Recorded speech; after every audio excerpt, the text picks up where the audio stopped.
How would you like to have a full or part-time business that allows you to create a flexible work schedule around your busy lifestyle? Would you like to earn between 60 and 500,000 annually working from the comfort of your own home? If so, then virtual wholesaling may be the business for you. Contact us at reoauctionacademy.com and find out how to get a jump start on building a cash flowing machine without the headaches of dealing with contractors and homeowners. With an investment starting as low as $7,000, you can be well on your way to living the virtual investing lifestyle of your choosing. Welcome to Flipping Out with your host, Paul Ezell, your leader in virtual wholesaling and investing in today's real estate market. Each week, he will be joined by some of the biggest players in the real estate space who will share their experiences, knowledge, insight, and tips for making it big in the industry. And now, here's your host, Paul Ezell.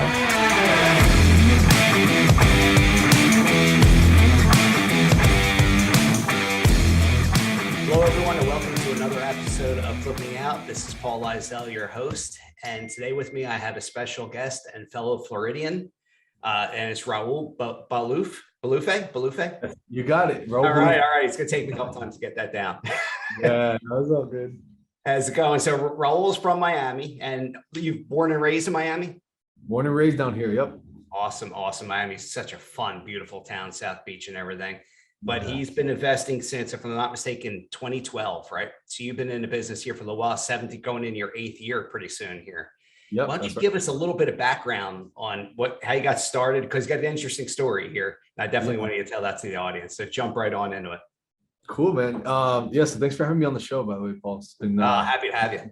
It'll be a little fun. So, man, I originally started, I was selling cars my father has a car dealership, or had a car dealership here, and it was a family-owned business for many, many years. And that was kind of my path. My path was to, work there, learn it, kind of go up the ranks, and then one day own it, or, be a part owner of it, and run the family business. And since I could remember, I was always just around the dealer, washing cars and stuff. And once I started selling and doing finance management and stuff like that for the car dealership, I just realized how much I did not like it. It just didn't meet there's just very little freedom in that world, in that business. And I'm sure there's people that have figured it out, but my father's a great businessman, but he just never did figure out how to run that business to be like a free business person. So I'm financially independent and not dependent of walking in there. And so something I didn't like about it. And man, from going to school, going to college, I was 20 years old at the time. So I started working there like hardcore when I was 16, like just doing a bunch of stuff. And I'm like, dude, this is not for me, right? This is not for me. The money's fine, but I just can't. And I learned something though when I was there. Number one, I learned how to talk to people. I was very shy in high school. Like if we would have met in high school, Paul, like I was the shy person, right? Like I didn't talk to people. I had a girlfriend, I didn't go to parties. I played baseball a little bit, but I didn't really I wasn't part of the team, or I was just that person, right? Yeah. And so it did teach me to come out of my shell when you have to kill what you eat. And I was making $250 commission for selling a car, or you paid zero. So it taught me how to speak because I had to make a little something. Yeah. But it also taught me that every time I was filling out a credit application or, talking to somebody, the person buying the Mercedes or the BMW or the nice car, almost every time I was, because you got to fill out, how much money they make, things like that. Almost every time that they were buying a nice car, they were in real estate, some way, somehow, almost every time. They were either agents, flippers, investors, had rental properties. So it kept clicking in my mind. I'm like, all right, once get over this, I'm going to go into real estate. And, just one day I listened to a podcast, and one of the Sean Terry Flip to Freedom podcast back in the day, and it clicked. And that's it. Like a week later, I quit, full throttle. I told my old man, like, hey, no hard feelings. This is what I want to do. He was supportive. And that was that. That's awesome. Actually, you and I have kind of a similar background story here too. So family business as well. My grandfather actually started, it was an office furniture business well back in the day. Okay. And again, it was one of those things where you and I are very kindred spirits here. We don't want to be locked into a 9 to 5 every day, going to the office, doing things. You want more freedom, right? I was the exact same way as too. And office furniture didn't do anything for me. didn't excite me. There was nothing there. It was, yeah, you could do it, but it would be a job you're doing just to earn income. You wouldn't love it. You wouldn't be passionate about it. And when you do that, you're not going to be great at it. Right. So I told my dad, same thing. No, I'm not doing it. I was actually working for banks after him, working in the financial industry, because my degree was in finance and economics. So I worked for a small community bank as an underwriter, became a business development officer, and I was doing commercial loans for a few years while I was doing fix and flips part-time. But then got into this. Like my whole objective was like, I don't want to have to just drive here every single day and do this here. You know, outside sales was a little bit better because you had some freedom, but nothing like this. This is the best job that allows you to have such an open schedule and kind of do what you want. So I totally agree with you 100% on that. So then you got into flipping, and Sean Terry, he's actually a friend of mine. He's actually a great dude too. Yeah. I've been on his podcast as well, but and he's got a great educational company going on out there. But his podcast, he gave a lot of good info on that. You could actually jumpstart your own business just from listening to his podcast. Yeah, you know what I think was nice back then was there was really only like 3 or 4 podcasters in the wholesale space, and now there's like, you know, a lot, and you have to see that anything's better or worse. But back then, like, you didn't really have many options. Like you either chose that one or the other 3 or 4, and that's it. So I just binged his stuff, and you know, it was just enough to like get me over the edge. And then I after speaking to some people, telling them what I wanted to do, my stepdad at the time, he had just flipped his first property. He did a fix and flip. He used to work at the airport, and with extra money, he did a flip, right? Yep. And I'm like, do you know any wholesalers? He's like, yeah, actually a wholesaler sold me the property I just did. Here's his contact info. So I called him. His name was Jim. I called Jim. I'm like, hey, Jim, you don't know me, but you know, Ariel, he just bought a property off you. You do wholesale. Like, I want to learn how to do it. He's like, well, I'm not really like showing people how to do it, whatever. And then after kind of like bugging him a little bit and like, you know, emailing him, texting him, like following up, and like kind of shoving it, he's like, okay, fine. If you pay me $5,000, I'll show you how to do it. Nice. I'm like, I quit my job. I invested, because right when I quit, I bought my first rental property. So I invested literally all my money. I had like maybe $100 in my bank account when I was done. Right. I'm like, dude, I don't have $5,000 right now. He's like, oh, well, that's the only way I'll do it. So I found a way. I convinced him to take half and half. So I borrowed $2,500. Love it. And whatever. So then, then the rest was history. That's smart. And, you know, you got somebody who could show you the ropes there and give you, I mean, you kind of had an idea, right, with it to begin with, but you just need somebody to kind of really show you the fine tuning of it so you can really get it down, right? So that was a huge help. Well worth it, I'm sure, for you for that $5,000 investment. Yeah. I mean, me and him still talk to this day, and it took me 3 months to get my first deal. But that led me to the strategy of how I started, which maybe is a little unconventional nowadays, but really the way I started doing wholesale was all on the MLS. Yeah. I was just making a ton of offers on the MLS. You know, it was just a numbers game. If I made 100 offers, I'd get 10 accepted, and get 10 accepted, 3 would cancel, 7 would be, you know, I'd have that whole thing. But he taught me that method. And after 3 months of really dialing it in, then I started going and, you know, was able to start doing a bunch of deals. Yeah, we did a lot of that MLS stuff too. As I told you before, we did the auctions, online auctions, REOs, but we did a ton of MLS deals.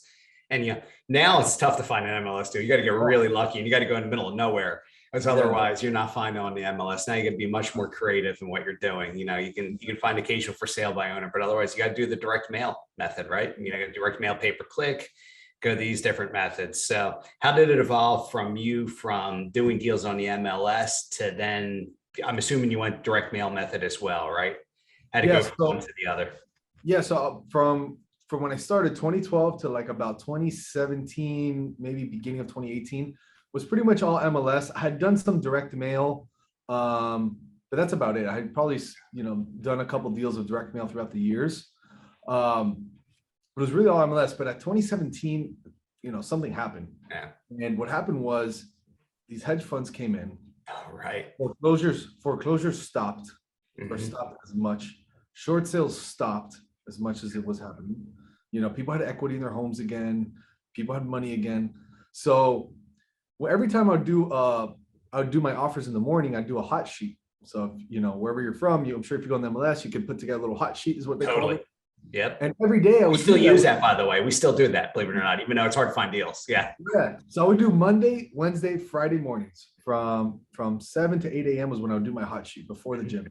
And every time I'd open the hot sheet, there would be like between 350 to 500 properties. But then in 2017, 2018, when I do the hot sheet, there was like 18 properties. Ooh. So our listings, so my opportunities went from here to here. And we went from doing like 7 deals a month on the MLS to doing like 1. And that, that's a huge change in income, lifestyle, et cetera. Sure so, yeah. And, the humble mistake I made was I kept banging my head in the wall trying to figure out the MLS. But it wasn't until that point that I'm like, okay, I have this whole team, myself and bills and stuff supporting at this income level, lifestyle level that we're used to, but that's not the case here. Right. So at that moment was when I was like, okay, I have to shift. And so then I just started going to masterminds and events and talking to people who were doing off-market deals, which is direct mail, Google ads, text messaging, cold calling, like all that stuff. And just taking people out to lunch and coffee and learning. I had already a lot of deals under my belt, so I understood the game, but I didn't I was like a third grader for the off-market thing compared to these people that were elite universities, for example. And so just like learning from them and the necessity, at that point I couldn't support my team, myself with 1 deal a month. So that was a necessity. And then I just started learning from people and, made a bunch of mistakes. First year was rough. Second year was a little better. Third year was good and so forth. And the marketing gets expensive, as you know, depending on what you're doing, whether you're doing a PPC, which is pretty pricey per click there. I do remember, so let's go back to like 2012, 2013, when I was first in a mastermind group, and the average cost per deal was like, $1,500. Then it went to $2,500. Now I'm talking to people, the average cost per deal is almost $5,000 on average for people. Like it's really gotten expensive to find deals. Now on the bright side is your margins are better.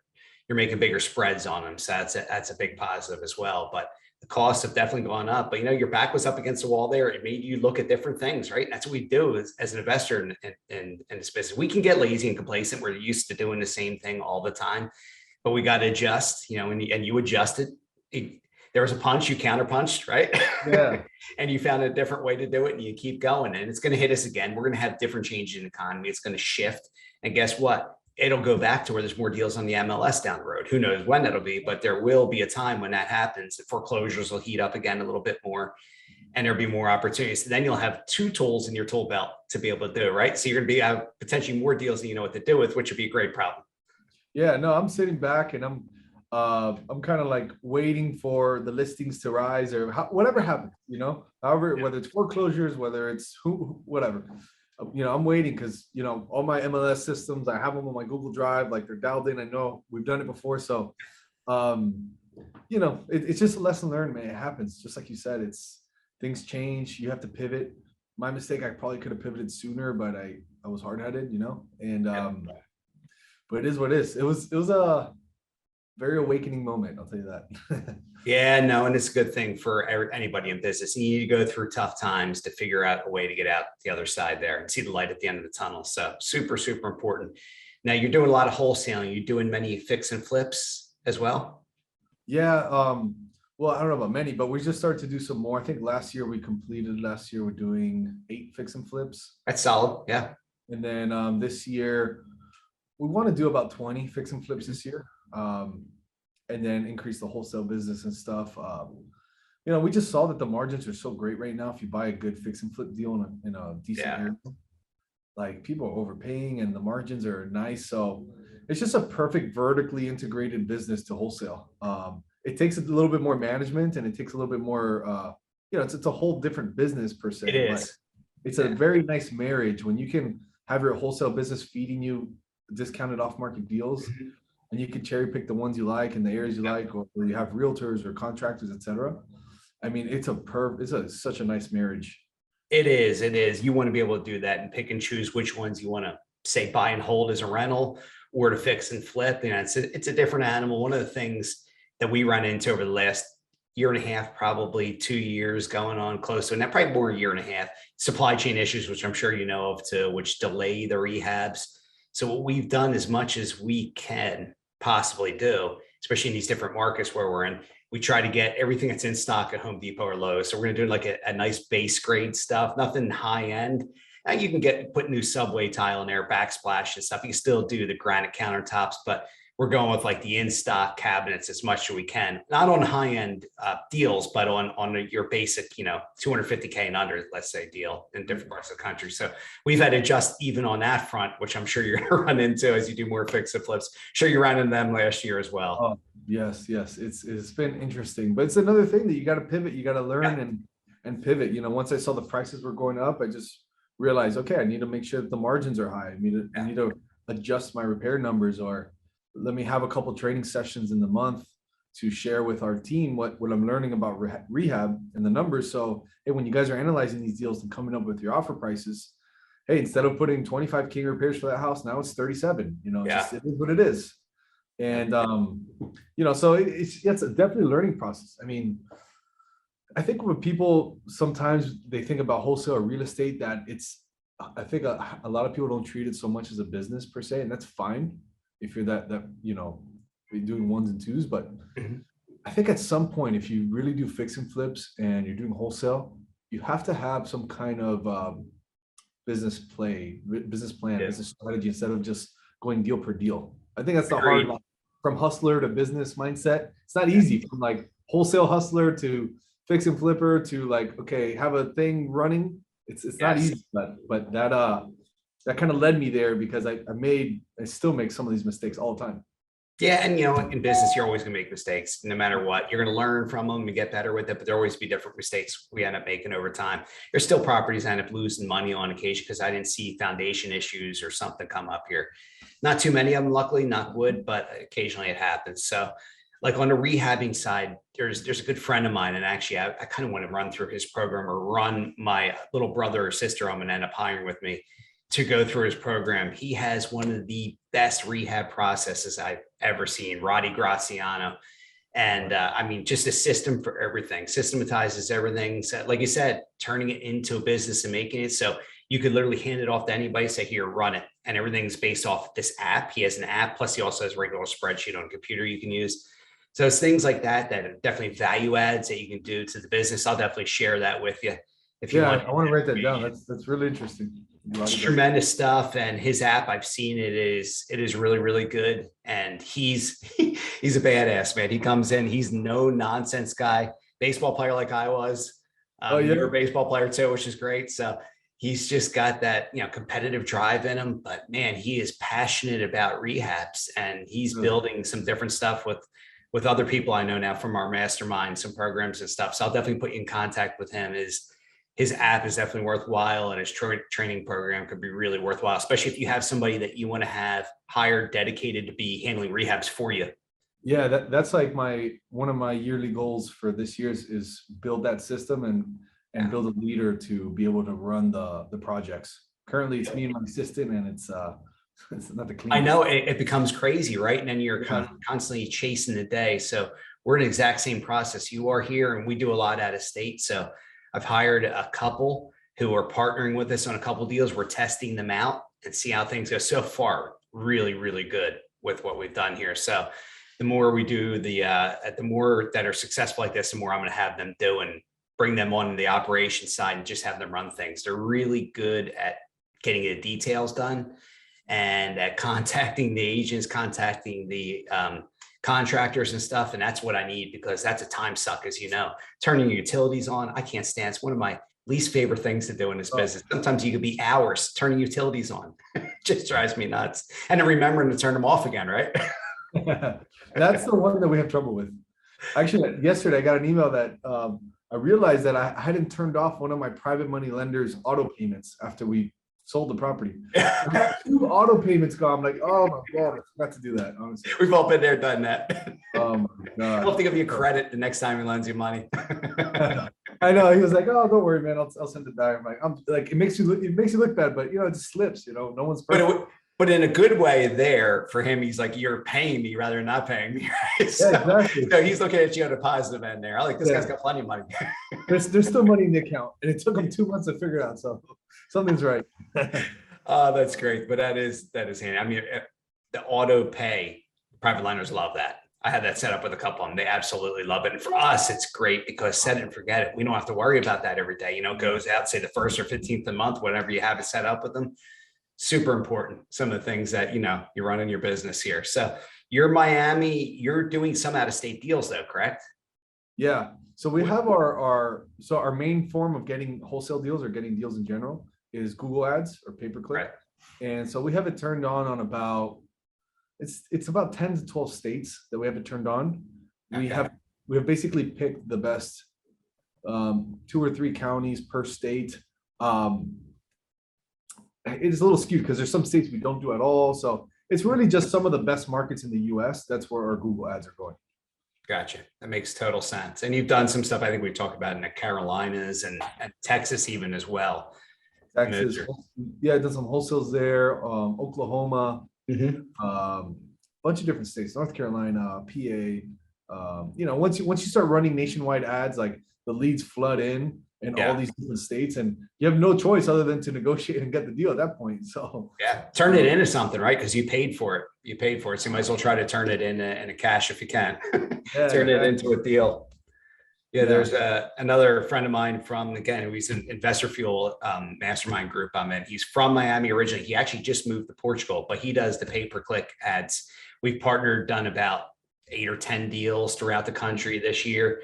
He wanted to learn how to do like fix and flips and out of state and how to run it and do it. So we did a bunch of them together here. We kind of tag teamed it. You know, he would handle certain things, I would handle certain things. And now he's doing it from Portugal. He's doing it truly virtual, which is awesome. Wow, that's amazing. The same thing though, like you said, pay-per-click. So he's trying to turn all these things into deals, and you know that's the objective. You got to get them while the getting's good. And PPCs, you got to be on them like that. Got to be on them so quick, otherwise you're going to lose them because they're hitting the next person if not. Yeah. No, we can talk about it for a little bit. There's a lot we've learned through the PPC game. Originally, we started completely nationwide, so one of these broad match campaigns, and to not get so like nerdy on it, we just basically wide campaign. We excluded 2,500 counties. So every county that had less than 70,000 people, they did not receive our ads. We did that and it brought in a ton of leads. We got a ton of contracts and sold very little. Okay. It's like, I think the first month we got 25 contracts and sold 1. Oh, wow. So that wasn't fun. So we had to adjust. And I think what people don't realize is when you do a nationwide Google Ads campaign, I don't know how many of your listeners are thinking of doing it or doing it. I would say absolutely go ahead. But before you do that, just know this: doing a nationwide Google Ads campaign will get you cheaper leads and all these great things. But it's not just a different marketing strategy. It's a completely different business. Yeah. You have dispositions that's different. You have operations that's different. You have transaction coordination that's different. So just because you go nationwide PPC or nationwide marketing in general, just understand that your business will have to shift with it. It's not just a marketing campaign. Yeah. Like direct mail and then doing cold call, those are different marketing campaigns in the same area. Nationwide is different. It is. And then you want to get boots on the ground. You need people there to be able to say, if it's a vacant property, put a lockbox on, change the locks out, things like that. Or if somebody's there, it's occupied. Now you got to work out a schedule. Somebody's got to work out a schedule to show the property.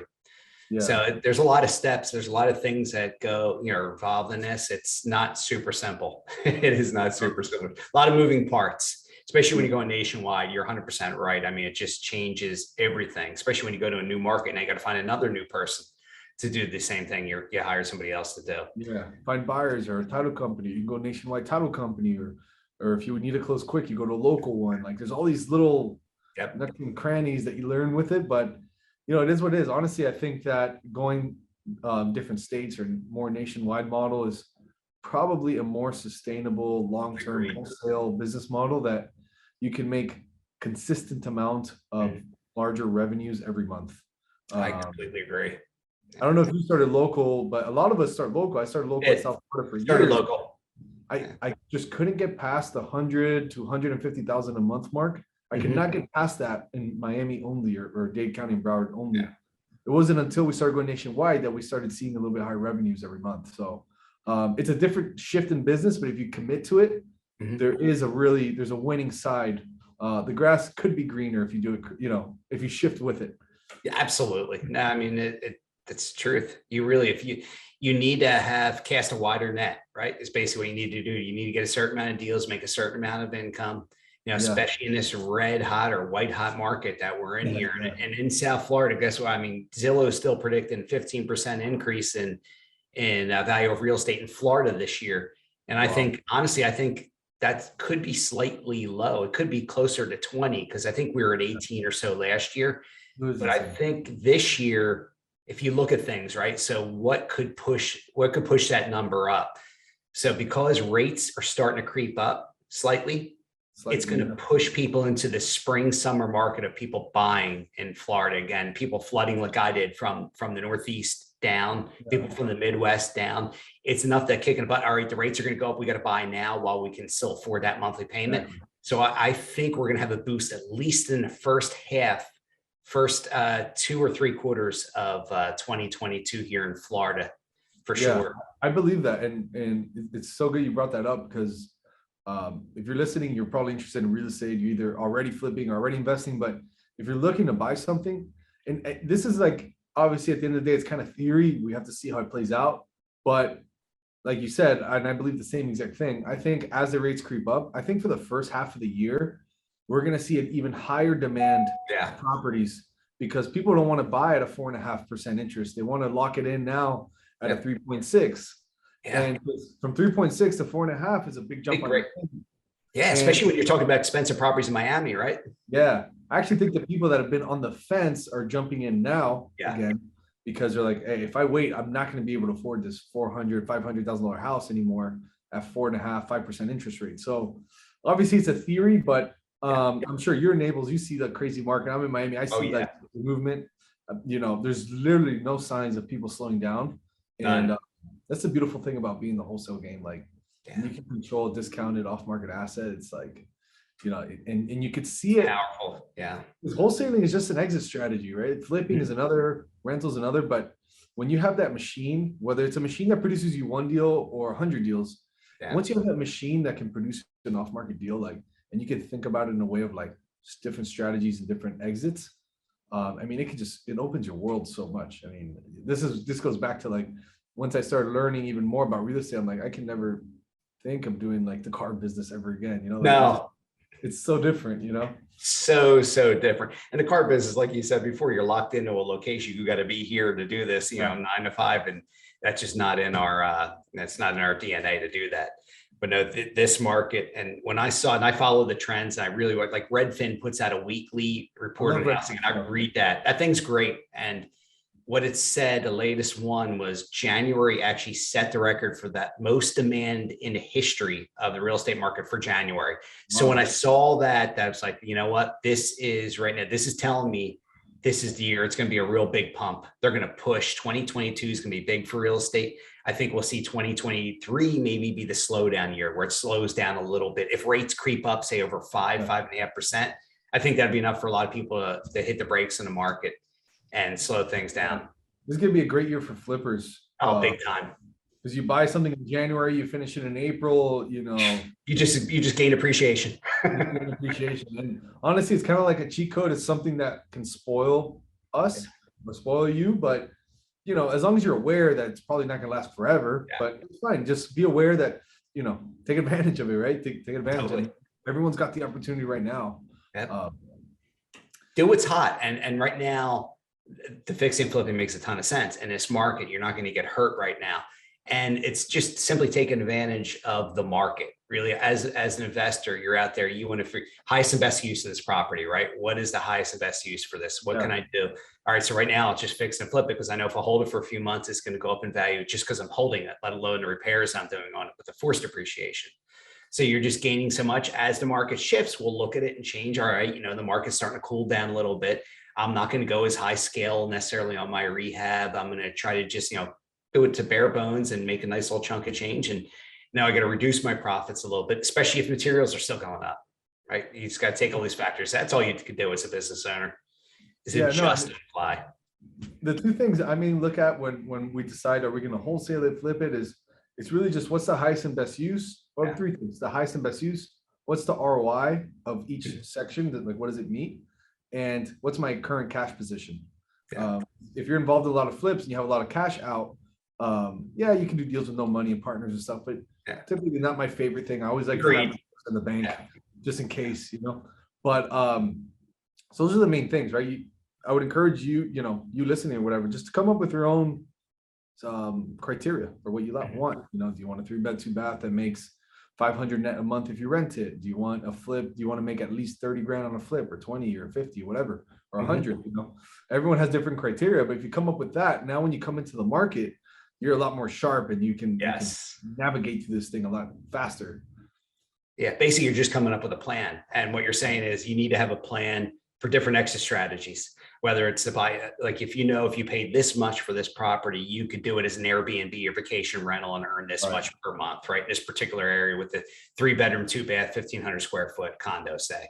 Yeah. And also knowing what condos allow you to rent a short term, right? Because you have ones that don't allow you to do it under 31 days or 6 months or whatever they are, right? I'm sure you're just as restricted on the East Coast as we are here on the West Coast with that with different condos. So that's a factor. That is a factor. So I was looking at one. You'll love the story. This was a bank-owned property in Laley Resort in southern Naples.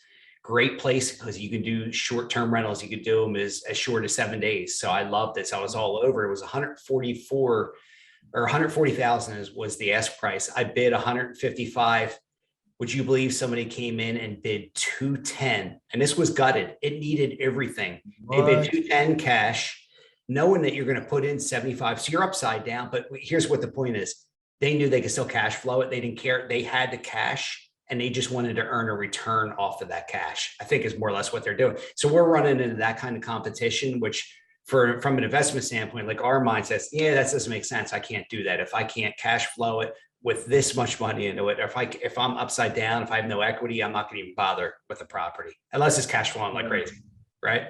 Yeah, honestly, what this market has forced people to do is just get smarter and more efficient, more resourceful, because if these hedge funds, they're not dumb, right? With Blackstone and Starwood and Invitation Homes, if they're buying, 1,000 homes a month to cash flow at a 4 cap or a 5 cap, there's a bigger play there, right? Like they're not dumb. People have billions of dollars not for any reason. Nobody goes into business saying, "Hey, I'm gonna lose a bunch of money with all your money. Let's go." Right. No, there's a lot of thought in there. So what the upper hand they have on someone like me or the mom and pops is, they have way cheaper cost per capital. They do. They don't got to pay hard money fees, right? Their money costs them maybe 2%, and then they make 5%, and some operational costs in the middle. Right. So all I'm saying is that what this market forces you to do is get a little bit better, get a little bit more educated, try to find cheaper money, try to find cheaper deals, try to source more deals, try to get better costs in your construction, like all these types of things. If you map all this out and put them on a spreadsheet or on a board or something, and just go one by one at some of these factors and just do your best at getting better and better at this, then you can compete in this marketplace. But not only can you compete, you can profit a ton more, because you've just reduced a lot of costs, you've increased things, you've increased margins. So, this is kind of like some of the things you learn along the way, but this market has forced people who want to make the same amount of income or more to do this. Because if you were stuck in 2018 mindset, you're dead in the water. Oh, you're done. Yeah, you're done. Your history. It's a totally different field we're in right now. It is unbelievable, especially with the cost of materials and the time it takes to get a window. I remember I used to be able to special order a window and it would be in a week. Now it's 3 weeks to 3 months, depending on the type of window that you're waiting on. So when we're doing rehabs, if the window that's in stock is too, let's say doesn't fit this one, we'll actually shrink the window down, smaller window, and then redo stuff on the outside, where you can cap it with in stock stuff to make it still work, right? That's what you got to do. You got to adjust on the fly. So because speed, right? Because we're paying money for the lender, to the lender on this, right? So the longer this drags out, the more our profit drops, unless we're in a hugely accelerating market. But the different markets that I'm in, it's not always the case. It's not like Florida here. You know what I mean? So you're just adjusting on the fly. Here we can get away with stuff a little bit more, but materials and labor going up. That's the drawback. No, it's crazy, man. I mean, the flip's better than I do, but I just think if you get better, I think it all starts at the deal finding. If you could build that deal finding machine, if you go back to that, the larger discounts, the better you get at sales, the better you get at the marketing part. that funnel, to get that lead at the cheapest cost, to get that lead to sign a contract at the cheapest cost, meaning the cheapest leads per contract, things like this. Yes. Then all of a sudden you can make a little bit of mistakes in until you become a pro like you, but you can make a little bit of mistakes and still make a lot of money. So I'm so passionate about the deal finding and the wholesale part. Although we have a team of, I don't know, 12, 15 people running around and getting deals for us, I'm still like heavily involved because I love that part. I know how important it is from that point. That's point A. Point B, C, D, all the way through Z can't happen without point A being done well. Yes. No, you're 100% right. It's key. And it takes a team too, right? You would love to be able to do everything yourself. You can't even think about doing everything yourself. There's just too many moving parts. And, you rely on certain people to do certain things. And then people are good at certain tasks that you're not good at. You want to hand off that stuff, the stuff that you hate. Biggest thing as business owner, the stuff that you hate, hand that off, hire that out. Yeah. Stuff you love, you can keep some of that stuff, right? And really drive that and accelerate that. And that's really what you want to do. Focus on, what you're good at, and then let other people focus on what you don't like and what you're not as good at. And like you said, get your numbers down, work on improving that. So your cost per lead come down and your profits go up. Right. Okay. Yeah. I mean, it also depends on what you enjoy. Like you mentioned, people are going to have different opinions for different things. I was listening to a podcast this morning. It was about wholesale or something. And they're like, oh, the first person you should hire is an acquisitions agent if you want to grow your business. And I'm like, well, it's different, because if you love acquisitions, that's not going to be the first thing you should give up. You should give up what you don't love to do. If you hate selling properties or you just don't like it that much, then hire a dispositions person. You keep the acquisition side. You find the real right fit. So there's a lot of different ways to do it. There's no right or wrong. Obviously, there's better or worse. But as you were saying, you just figure out kind of like what you really like. If you're in real estate right now, maybe you're a flipper, maybe you're a wholesaler, and just slowly but surely hire out the things.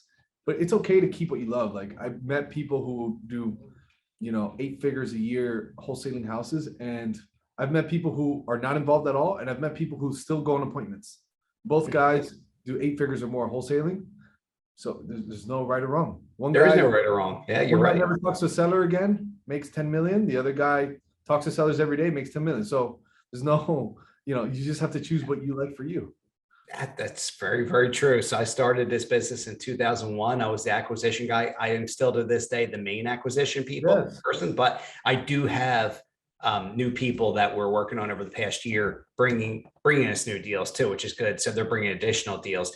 Eventually, I would like to replace myself out of it, just so I can really focus on raising more private money and more capital to be able to do potentially more deals and create bigger teams buying all over the country. So that's my objective right now. I love the acquisition side though. It's fun. I didn't like the disposition side, like you just said there. Couldn't stand that part of it. So I hired a guy out in 2014, and he was my dispo guy. He's still with me. We created an educational company. We partnered on that. We're doing both those things together, but he's still doing the dispositions for me. And I don't have to worry about that headache at all. I don't have to worry about the marketing, dealing with these guys. And guess what? He sells properties for more than what I used to be able to sell them for. He's better. He's better at it than I am. So it's even more important. He pays for himself. That's the best feeling. I know that happens to us all the time. Our dispo girl, I mean, I see some of the things she sells. I'm like, I can't imagine. I can't believe the patience she had to get $5,000 more for that property. Like, I don't have that patience. So she, by default, and your guy by default, is going to make more money than you, And because I'll cave quicker. I'll cave quicker on a price than they will. 1,000%. Right. I'm lazy like that. If I'm like, oh, we're making 20 grand. Okay, it's fine. Yeah, we can make 23, but who cares? No, she cares. She's like, she cares. Yeah. And that's what he is too, this guy. It is so important. He is, no, here's the value and here's why this number, and I'm standing on it. And he would convince people and they'd be all right. They would bet. I'm like, all right, you're the man. I like it. Yeah, dude. Keep doing it. Now he's really good with it. And he's still to this day, really good with it. And then he's good with training people as well on the educational side. So you do have you still have that first rental that you bought? I do actually. Nice. I'm actually just refinancing it now. I bought it in 2012. Or it might have been 2013. No, it was 2012. And it was a single family home in South Florida, kind of like a, not a great area. Now it is, or whatever. Bought it for 47 and literally just got appraised for 260. That's awesome. I put maybe 10,000, 15,000 into it, something like that. So, I mean, that's a big winner for you. I'm not a genius. It just happened, I was just like, and it was actually a hard decision for me to choose to refinance it. But one of my mentors told me, he's like, hey, look, the money's so cheap. You got it. You can make so much more money off the 100 grand you're going to get from that. Yeah. You could put it into a flip or two and make so much, like you're getting, 4% money or 3 point something percent money. Plus you're still going to be cash flowing on the property because rented well, So I don't know if anybody that's watching is in that scenario. I would think about it, because it's with the money being cheap as it is. And if you're going to get a big cash chunk that you're confident that you can make more than what you would have made, might be a good deal. It just allows you a lot. There's a couple things it gives you. It gives you cash tax-free. That's tax-free income, which is beautiful, right? That's the first and foremost thing. You get to keep your asset. You don't have to worry about paying depreciation, recapture tax on it or anything like that too. So there's so many positives from that. We will not see rates this low again, I don't think, in our lifetime, in all likelihood. I can't say that for sure, but I just don't think they are. So you're paying in it. Say I'm going to be refinancing that 12-unit building at 4.5%. I just can't believe that I'm going to get 4.5% for 30 years fixed on the property. So it's like ridiculous. It's such a hedge on inflation too. Yes. What people don't realize, and that's why it's like, I think that's why the frenzy of housing has gone higher, because people that have investments or other investments are just kind of somewhat aware of where the market's going. Yeah, the dollar is going to be less. I mean, so if you get an interest rate at that, it's crazy. That's why, like, I scurried and I'm buying a property for me to live in. I've been renting and stuff. I'm like, look, I'm paying market value. I'm in the business and I'm still paying market value in Miami because it's challenging, right? But man, I'm locking in a 3.3% for 30 years. Like, one day this interest rate's going to be, it can't really get much lower. So one day it's going to be higher and I'm going to be locked in. And, I would just consider you listening. If this is something you're going to do, Paul brings up good points. These are some points to think about when it comes to like buying something now. I don't know. Do you think it's too late for somebody to get in and buy something right now because of the prices? Like, what are your thoughts on that? I'm just curious. You know what? Here's my motto on that. Like, you can find discounted properties still here and there, right? Especially in different markets. The key is if you can buy it and if you can cash flow rent it and you have that money to put in there and it's making a monthly income for you and you're locked in for 30-year rate, I think you're good. You know what I mean? Because I don't see rents are not going to catastrophically drop like housing prices could drop if rates shot up, right? The rent's still going to be what it is, if not potentially going up higher and higher because we have so much demand. So I think we're in a very unique, weird market that I wouldn't have said 10 years ago would even exist or even be possible to have happen. So I would say, it's still a time to go out there and find these deals. And I'm still looking for them. And there's some deals that I'm looking at here in Naples, these condos that I would consider paying retail for because I know I could still rent them monthly for more, I would cash flow. I would still cash flow the property. So it's all about collecting assets. And you hope, 10, 20 years down the road, the value is higher than it is now, right? I mean, historically, it's always been that way with real estate, but historically, we haven't had rates this low. So we might run into a period of real estate where we have very small increases over a period of a 20-year period, just in value, just because of that, if rates go up. Yeah. It's unique. We're in a unique spot. And this is the first time I do this. I'm not like a tax advisor or anything, but I just did a study of cost segregation, like an accelerated cost segregation for some of my rental properties. Mm-hmm. And I mean, the amount of worth it.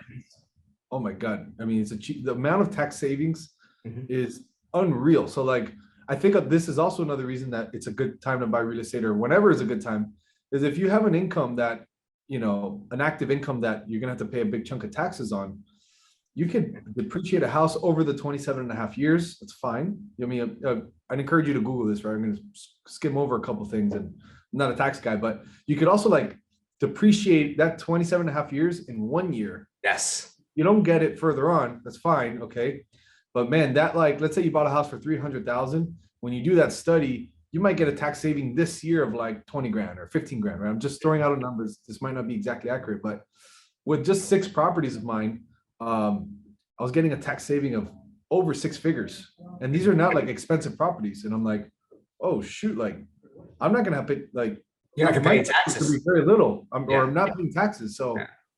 this is like real estate gave me that. Like I'm not a genius. Like this wasn't drawn out. It's just own the real estate and then the benefits from being an investor kind of like trickle, trickle, trickle, trickle. So Yep.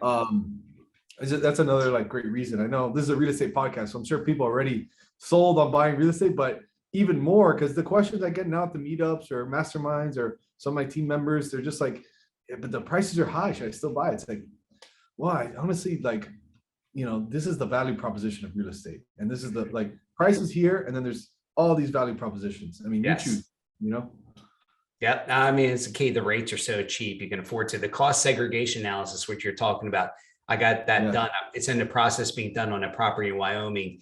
It's going to save me between $50,000 and $90,000 for tax for the year. So I mean, that's humongous. Considering the bill I paid the year before for taxes was ridiculous because I wasn't utilizing that. One, I wasn't utilizing it, and two, I didn't have enough rentals.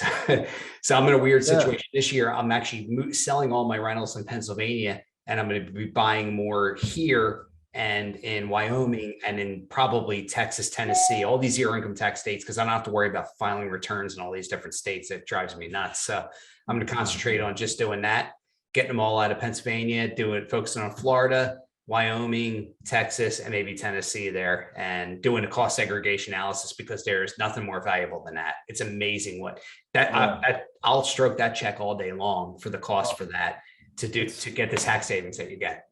Yeah, it's minimal. Like, I mean, it is minimal. I mean, I just, if somebody's asking themselves, is it the right time to buy or should I buy? If you find the right deal and you cash flow and you're going to get a locked in mortgage I'd say yes. I mean, it starts with the deal. Don't overpay too much or anything, but man, it just can be so beautiful when you buy the right properties, and the patience to hold on to them is the hard part for me. And it is for many people. Like when you can flip and see a nice check, 50, 60, 80, 30, whatever, you see a check coming in, or you're going to see $382 a month. It's like, okay, but then you quantify also the tax saving, and you quantify if you ever refinance in the future tax-free. Like, so you can either get a $40K check now, $300 a month, plus maybe a $15K tax saving, plus in 3 or 4 or 5 years, you could refinance and get 30, 40,000 back tax-free. So I don't know, it's just a different way to your audience to look at it, and maybe think about how it is when you start getting these deals, or maybe you're already getting deals and you can start looking at it in different ways.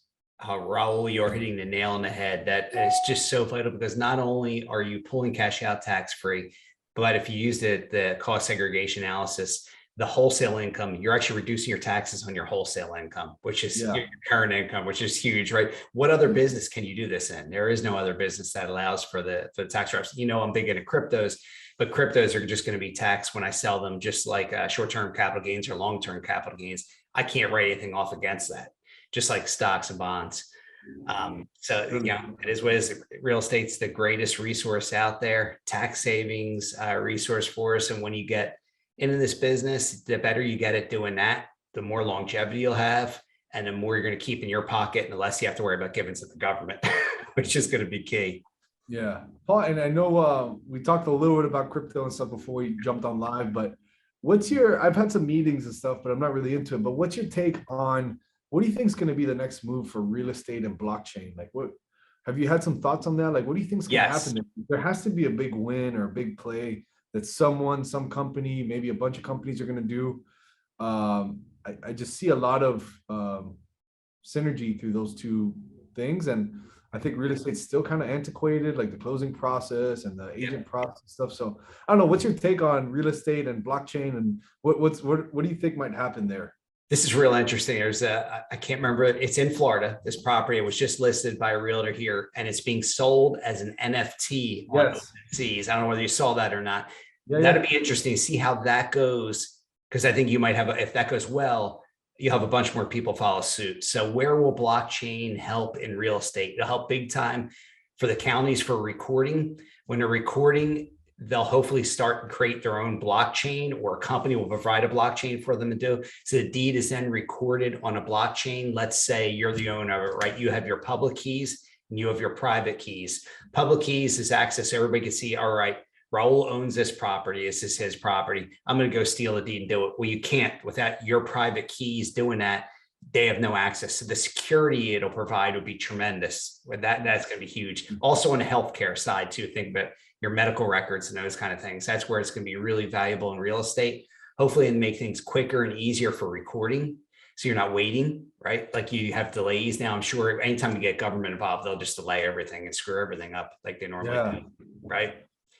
But I think that'll really help. And if this NFT thing, I mean, that's one more thing they'll try to regulate then too, right? If this becomes a big thing, well, I'm going to turn my house into an NFT and sell it on OpenSeas. And then you cut out the realtor potentially. I mean, this is a realtor involved with doing this, helping the person, but yeah, it'd be really interesting if you cut that realtor aspect out there. Heck, if we're just selling our wholesale properties as NFTs on OpenSeas, it becomes big enough, or these other exchanges, it'd be really interesting.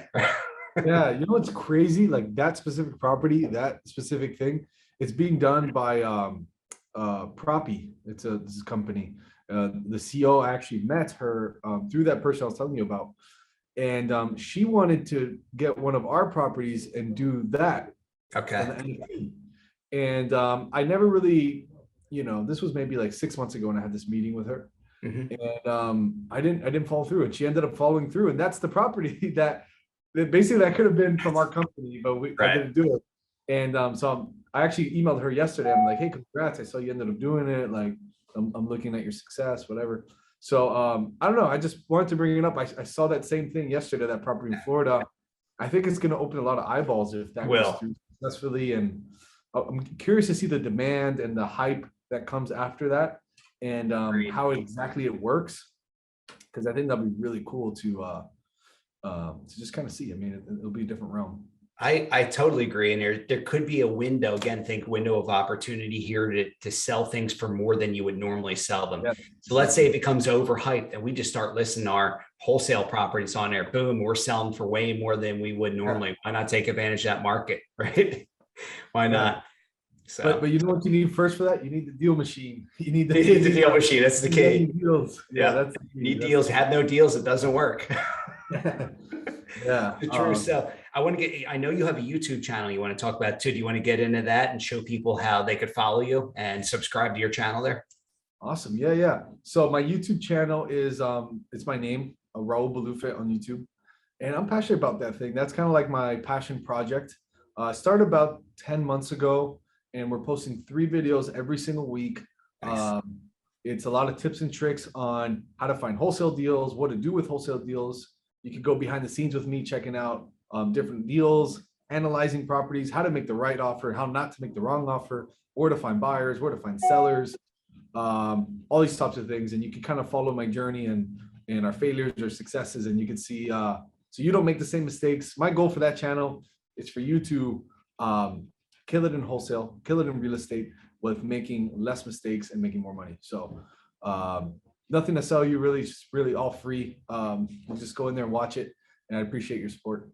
Awesome. That's shortening the learning curve as well. Yeah, we have a channel that does some similar things too, but it's great. It's great to do it. The content usually is top notch and awesome in these channels. What we give, we're giving stuff for free on our channels too. Yeah. Free stuff, but good info and day to day, right? And you can see a deal from beginning to end potentially that you're showing how you did what you did. That is awesome. I highly recommend everybody to subscribe to that channel. That's Raul, Raul Bolufe, right? Bolufe, correct? Yep, Bolufe. And just look at that on YouTube. Subscribe. Make sure you subscribe to his channel. I'm definitely going to subscribe to your channel there and follow you for sure. And we're definitely going to connect and catch up in Miami next time I'm heading there, which will be in April. I'm looking forward to that. Looking forward to catching up with you. Maybe have a cocktail or a coffee. We'll figure it out. Anything else you want to hit on or talk about? Anything you want to give our listeners? Any gold nuggets? I've given a lot already, but no, I'm happy having you on the show. Kind of the purpose for me doing the shows is to inspire, encourage, or maybe answer questions that people maybe thought they had. No matter if you're 18 or 80, you can still get in the game. It's still a good time to buy. Paul's finding wholesale deals even today. We're finding wholesale deals even today. Like most of my acquisitions guys are 23, 24, 25 years old, and they're locking up deals left and right. So and a lot of them didn't come from a sales background. The reason I say this is that it doesn't take a genius. It doesn't take a sales wizard or a marketing wizard to get into real estate today.